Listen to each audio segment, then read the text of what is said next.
አሁንም ማሳያችሁ ምንድነው ሰብስክራይብ አድርገውን ከዛ በኋላ አንሰብስክራይብ የሚያደርጉን ሰዎች አሉ እኔ በጣም ተቸግሬያለሁ ስለዚህ እንዴት ሰብስክራይብ አድርጋችሁ አንሰብስክራይብ ያደረጋችሁን ሰው እምታዩበትን ነገር ነው ማሳያችሁ ጉግል ውስጥ ትገባላችሁ ከዛ YouTube ስቱዲዮ ብላችሁ ትጽፋላችሁ ከዛ እንደገና YouTube ስቱዲዮን ተነካላችሁ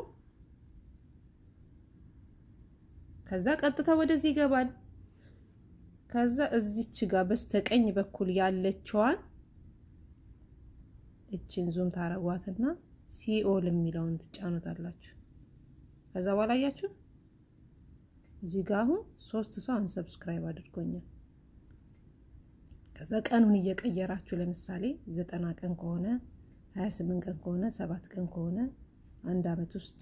ያደረጋችሁት ከሆነ እሱን እየተጫናችሁ በዚህ መሰረት ማን እንዳደረጋችሁ ማወቅ ትችላላችሁ በቃ በዚህ መሰረት ቼክ እያደረጋችሁ እንትን በሉት እኔ በጣም ተቸግሬያለሁኝ እናንተም ከተቸገራችሁ በዚህ መሰረት አድርጉትና ምን እንደሚጠቅማቸው አላውቅ ለምን በቃ በታማኝነት ብለው በታማኝነት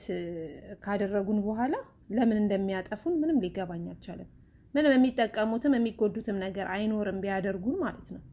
ስለዚህ በተቻለ መጠን ታማኝ እንሁን እኔ በጣም ብዙ ነው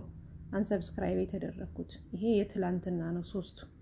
እንደውም ይሄው 4 ሆነ አሁን በቅርብ ሰዓት ውስጥ ማለት ነው ስለዚህ እንዴት ነው ተማምነን የምንቀጥለው እንዴት ነው ታዲያ ታማኝ መሆን የሚቻለው እና በቃ በተቻለኝ መጠን ያቅሜን ሞክራለሁ እኔ አሁን ሰብስክራይብ አድርገን ሰብስክራይብ የሚያደርገኝን ሰው ራሴ እየገባውን ሰብስክራይብ ማድረግ ጀምሬያለሁ ምንም ማድረግ አልችልም በተረፈ እንግዲህ ታማኝ ለመሆን እንሞክር አመሰግናለሁ